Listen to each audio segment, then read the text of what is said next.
Bonjour à tous et bienvenue sur Bidon Collé. On se retrouve comme tous les jours pour notre rendez-vous pour débriefer de l'étape du jour, l'étape du tour. Et comme tous les jours, du coup, je suis avec Hugo. Comment tu vas? Ça va super, victoire belge avec Tim Merlier, mais c'est aussi une étape où on peut tout perdre. Alors on n'a pas vu beaucoup de choses qui se passaient pendant l'étape, mais on a eu une chute très importante avec Philipsen qui a dû abandonner la course aujourd'hui. Oui, c'est vrai, une course où il n'y avait pas, faut le dire, trop d'intérêt. On n'a même pas eu d'échappée pendant une grosse partie de la journée. On a juste vu lors du grimpeur au Mont Cassel, du passage au Mont Cassel, Tim Wellens qui a pris quelques secondes d'avance pour prendre le maillot à poids à Pogacar, pour prendre le petit point qui lui manquait. Du coup, si on peut déjà un peu parler de ça, qu'est-ce que tu en as pensé de ce move? On en parlait beaucoup justement hier dans la vidéo de débrief. On pensait que c'était une erreur. On avait un peu raison du coup parce que l'équipe a changé les choses. On pensait pas que c'était possible de le perdre aujourd'hui. Mais maintenant, on a un très beau maillot à poids avec Tim Wellens qui est très en forme.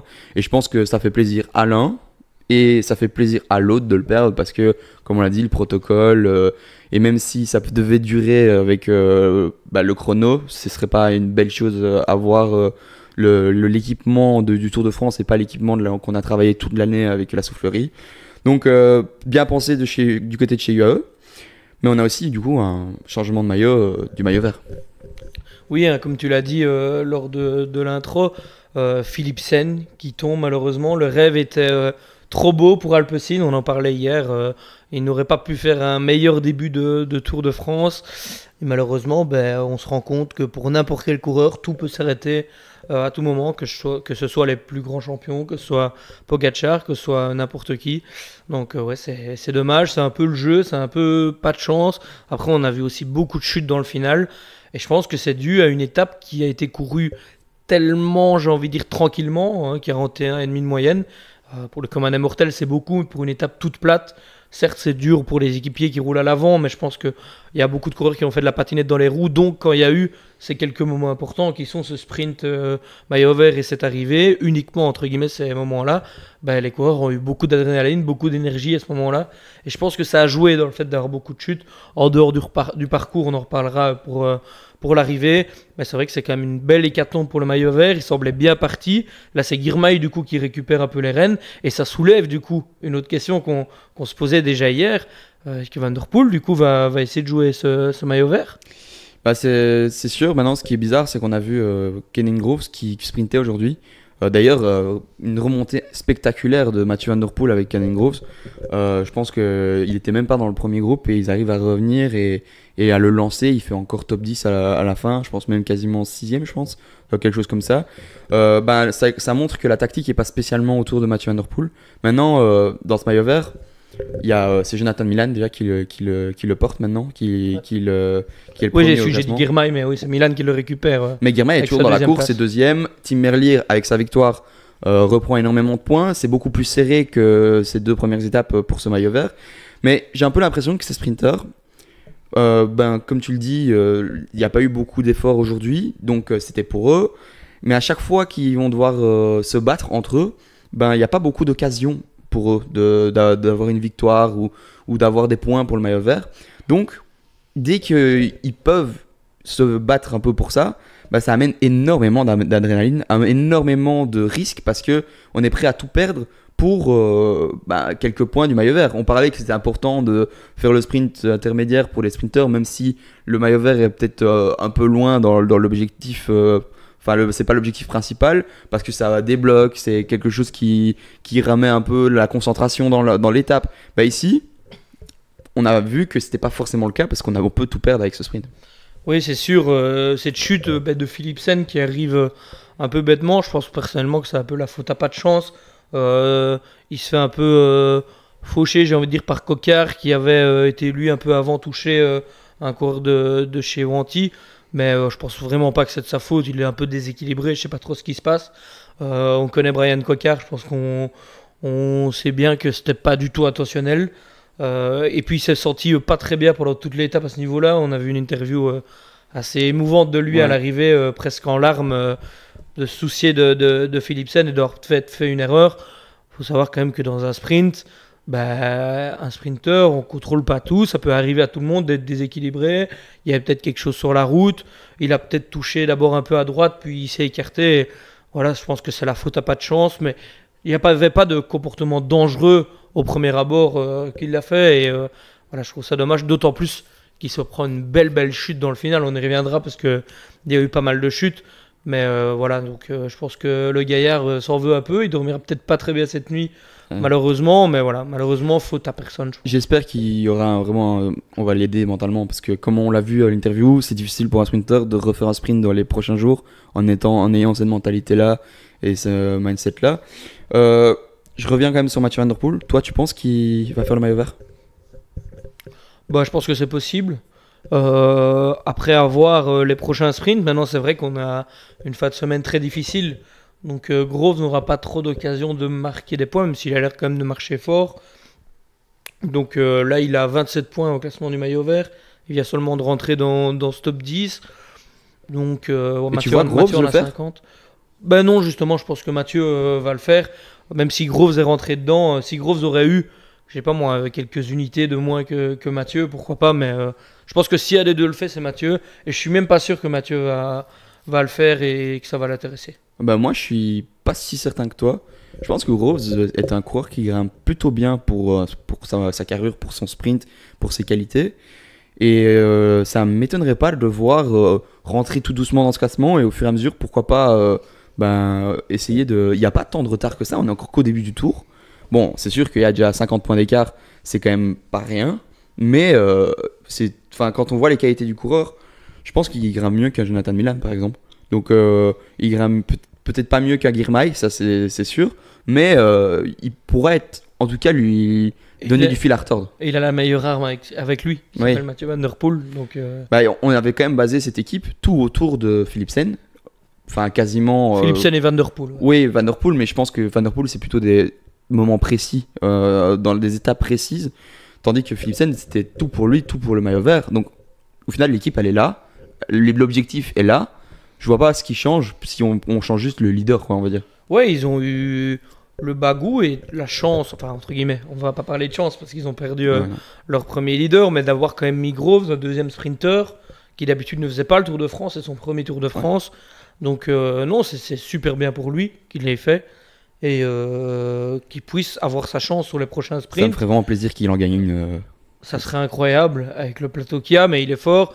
Aujourd'hui, avec le final qu'il y a eu, on ne sait pas trop savoir en force pure où il en serait par rapport aux autres, parce qu'il est revenu de loin. Je pense qu'ils se sont fait un peu ennuyer dans les chutes et tout le monde a été un peu ennuyé par les vagues, par les chutes, par le circuit, par les virages, la dernière courbe. Donc, non, je me réjouis de voir ce qu'il peut donner sur un sprint à armes égales avec les autres. Parlons maintenant peut-être du sprint qu'il y a eu aujourd'hui. Enfin, d'abord la première chute à 3 km de l'arrivée, je crois. On va parler des chutes. On a eu pas tant de sprinters que ça, même si Jordi Meus est bien tombé. Mais sinon, la majorité, que ce soit Deli, que ce soit Milan Merlier, évidemment, sont plus ou moins passés. Mais beaucoup de leaders du classement général qui étaient placés à l'avant jusqu'aux 5 km, jusqu'aux 4 km, et puis qui se sont laissés un petit peu reculer vers l'arrière. Malheureusement, ça chute aux alentours, je veux dire, de la 50e position. Donc, pas non plus tout à la fin du peloton. Et dedans, on a un Remco. Ça a l'air d'aller de ce qu'on a vu sur les images. On a un Roglic qui a été ennuyé, Lipovic.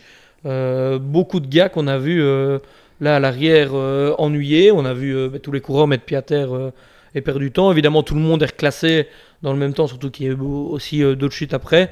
Mais c'est des pépins qu'on n'aime pas voir. Surtout qu'il y a plein de coureurs qu'on n'a pas encore cités qui sont pris dans ces chutes. Et puis, après ça, encore plusieurs chutes, notamment la dernière, où Arnaud Dely est tombé, heureusement pas trop fort, mais un Brian Cocard est tombé très fort. On a vu Emilia Janière, un coureur de Total Energy qui va dans les barrières d'une manière incroyable à 60 km/h. Tenissen aussi qui tombe. Donc, ça part vraiment... c'est difficile, mais on a vu que c'était Van Poppel qui s'est fait... déclassé parce que c'est lui qui a été comme coureur dangereux dans ce sprint il prend pas de carte jaune mais il est déclassé. Ouais, donc c'est quand même c'est une indication. Je pense qu'il le voulait pas. C'est un sprint très compliqué, hein. On a vu le final qui était quand même pas sinueux, mais c'était pas vraiment adéquat pour un sprint massif, je pense. Heureusement enfin heureusement, non pas heureusement, mais il y a eu une petite chute, comme tu l'as dit, à 3 km, qui a rendu ce peloton c'était un plus petit nombre de coureurs. Donc ça a permis qu'il y ait moins de drame, je pense, pour le final, mais parce que je trouve que c'était quand même fort des rétrécissements, puis aussi des gauches-droites un peu, enfin c'était pas des gauches-droites à 90 degrés, mais c'était des courbes. Donc personnellement, je trouve que c'était dommage d'avoir fait ça pour une étape de sprint. Ouais, c'est sûr, bon, on en parle tout le temps, hein, de la sécurité. Après, je pense que c'est difficile pour les organisateurs, même si ASO est une ou la plus grosse organisatrice, un des plus gros organisateurs du monde, surtout en cyclisme. Mais voilà, après, il y a des accords avec les villes, avec les mairies, avec les points de passage. Donc, voilà, il y a des choses à faire. Je pense que l'UCI fait déjà certaines choses. Mais c'est vrai qu'on nous bassine, je sais bien que je répète ça dans beaucoup de vidéos, mais on nous bassine avec ça tout le temps et on met encore des courbes. Après, c'est impossible de faire tout le temps les arrivées sur des héliports, mais je pense qu'il y a moyen de trouver des trucs pas trop dangereux. Et puis, avoir des virages, c'est dangereux, mais moi, ce que je trouve surtout fort dangereux, c'est les rétrécissements, parce que ça crée des vagues.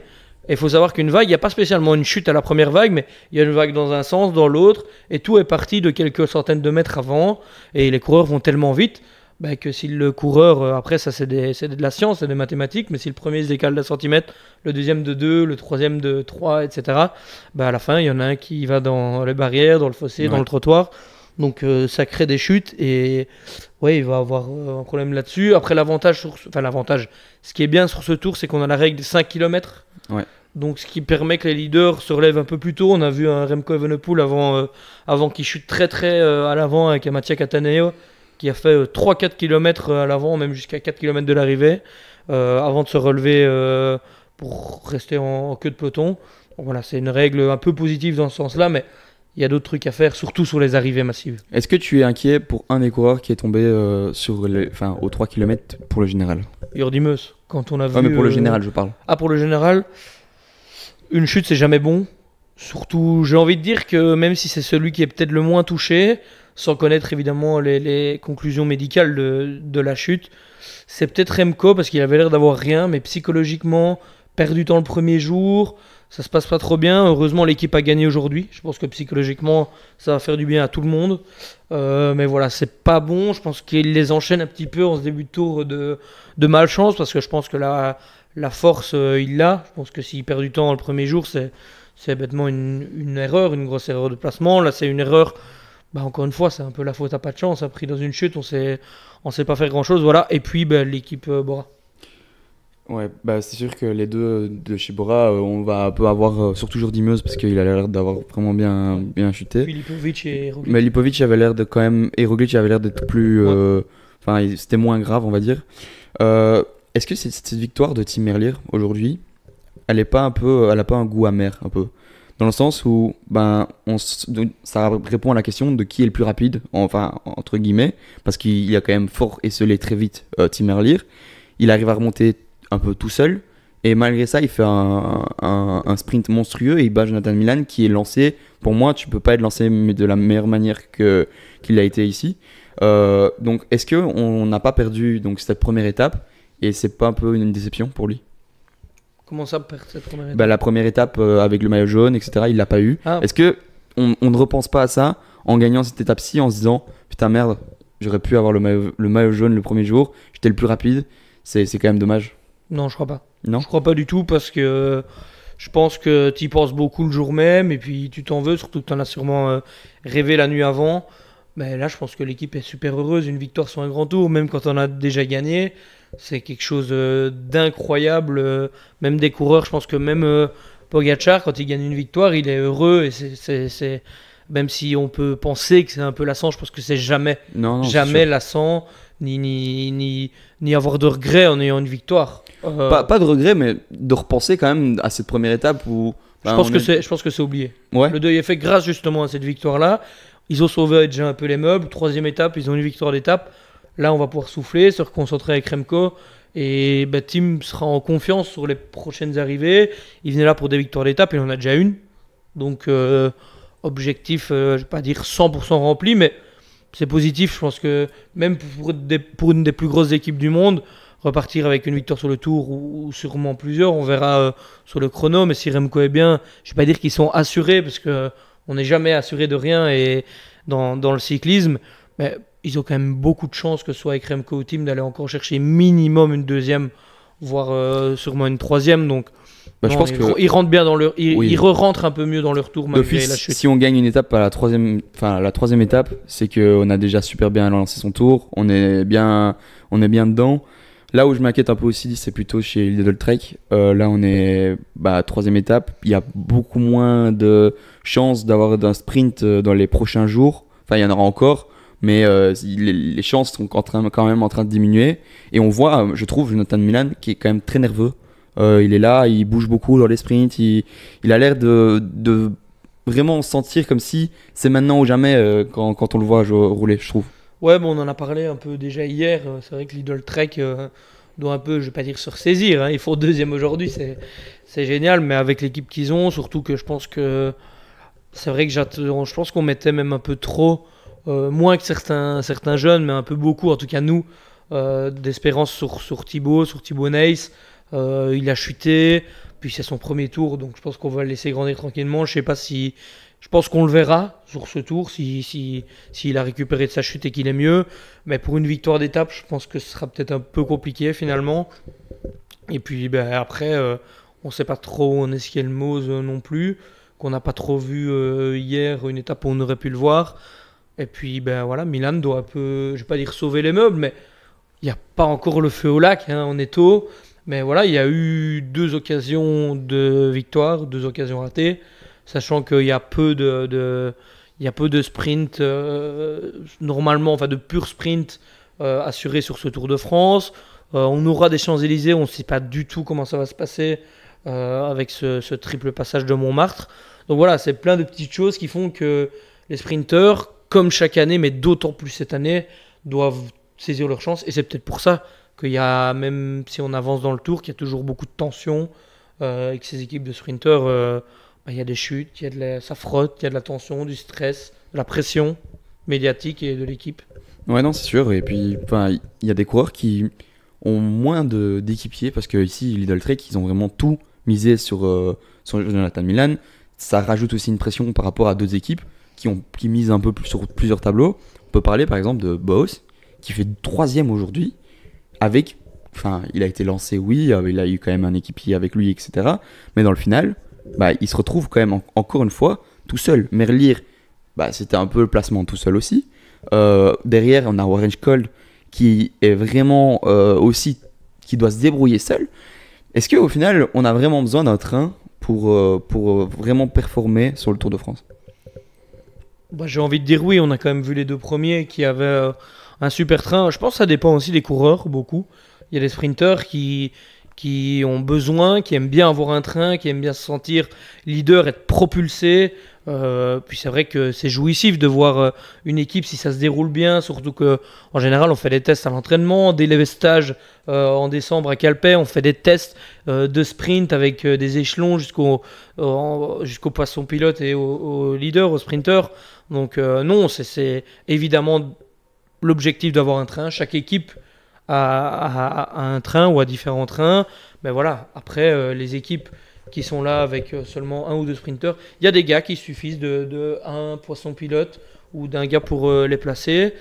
Et puis aussi, le final très houleux d'aujourd'hui a joué aussi beaucoup sur ça. On a vu aussi un Pavel Bittner avec un gros train de la Picknick Postel à la finale où ils étaient 3-4 coureurs à l'avant, lancés sur la droite de la route.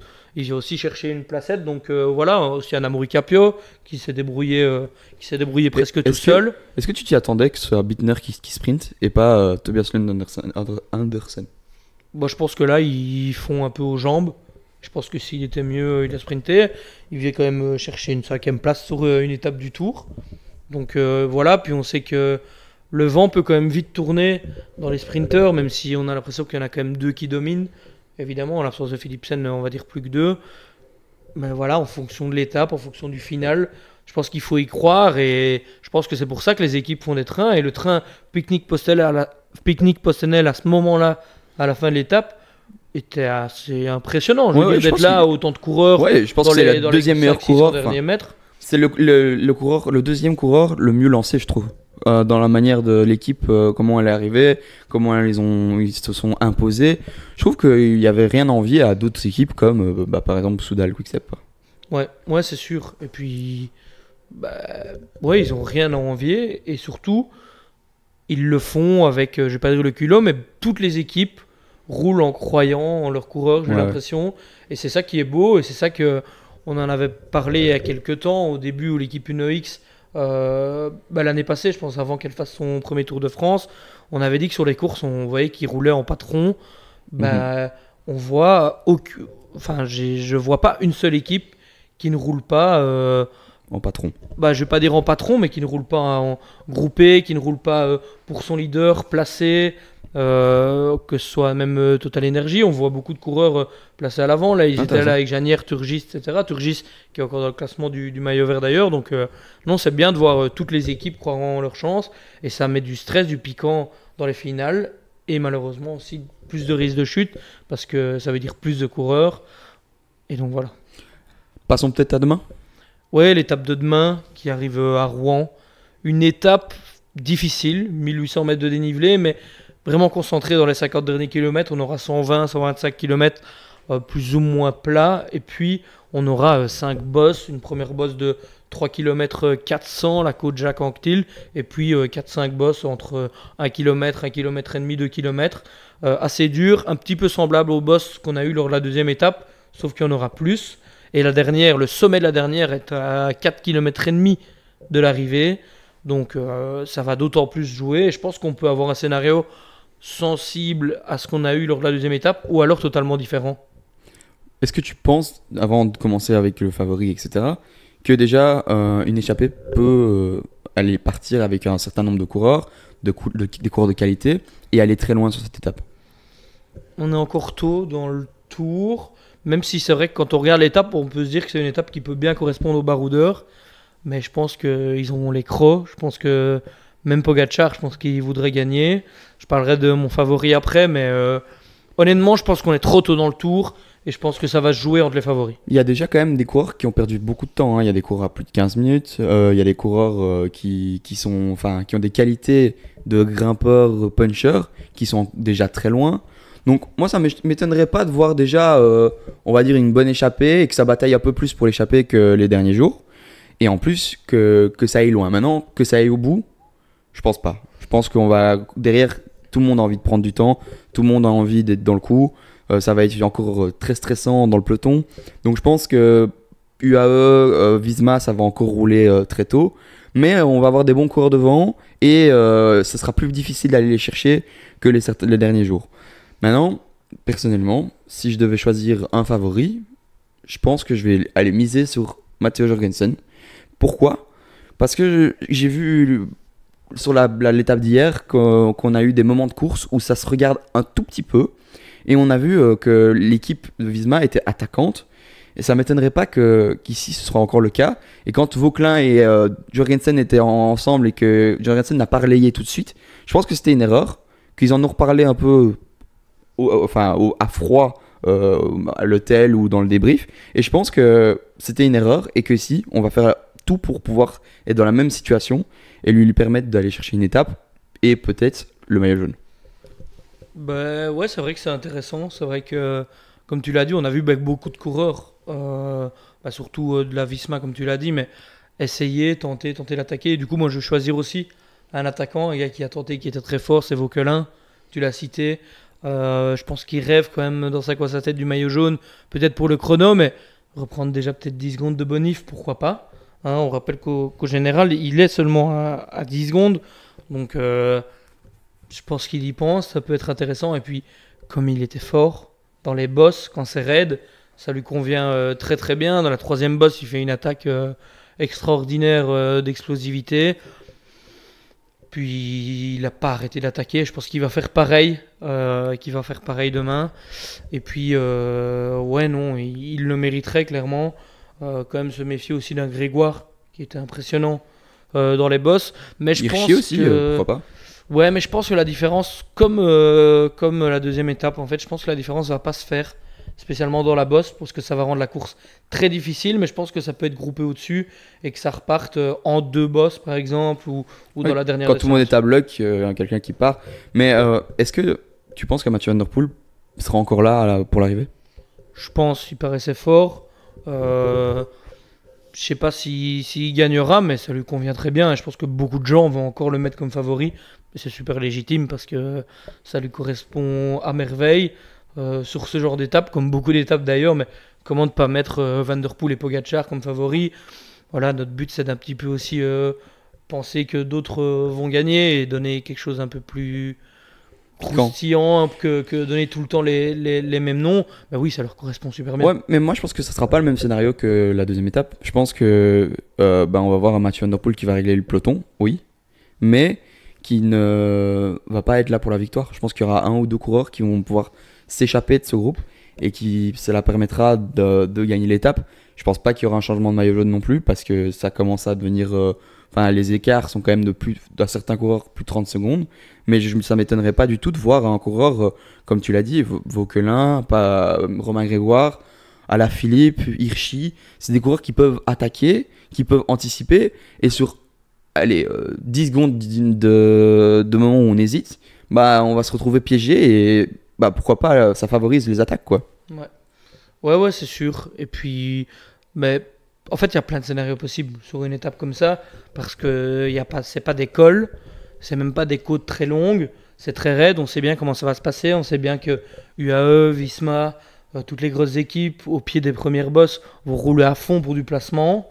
Puis, soit ça va se poser, soit ça va monter à bloc, comme on a déjà eu. Et plein de scénarios sont possibles, mais je suis sûr et certain que les deux trois premières bosses, ça va être de l'écrémage et que ça va rouler à fond et qu'on va se retrouver avec 30, 40, 50 mecs ou même un peu moins dans un groupe, parce qu'une étape comme ça, ben, certes c'est entre guillemets que 1700 mètres de dénivelé, mais c'est sur pas beaucoup de kilomètres en fait, vu que toutes les bosses sont là, puis ça s'enchaîne, il n'y a pas de vallée, c'est presque monter, descendre tout le temps, il n'y a pas beaucoup de kilomètres entre les montées, donc un homme seul ou un groupe de 2, 3 ou un groupe qui est reparti, même d'un groupe qui est déjà devant, bah, ça peut très bien leur correspondre. Je suis d'accord avec toi. Dites-nous votre scénario, parce que nous, ça nous intéresse. On aime bien lire ça. Il y a plein de commentaires qui font vraiment plaisir quand vous nous dites un peu votre avis ou que vous essayez de faire des prédictions comme nous. Parce qu'on se mouille, mais essayez de vous mouiller aussi. Ça permet de entretenir cette relation qu'on a entre vous, avec vous. Abonnez-vous surtout, parce que c'est important, ça nous soutient. Et depuis le début du Tour de France, ça marche plutôt bien nos vidéos, donc ça fait vraiment plaisir. Allez, ciao ciao. Ciao, ciao.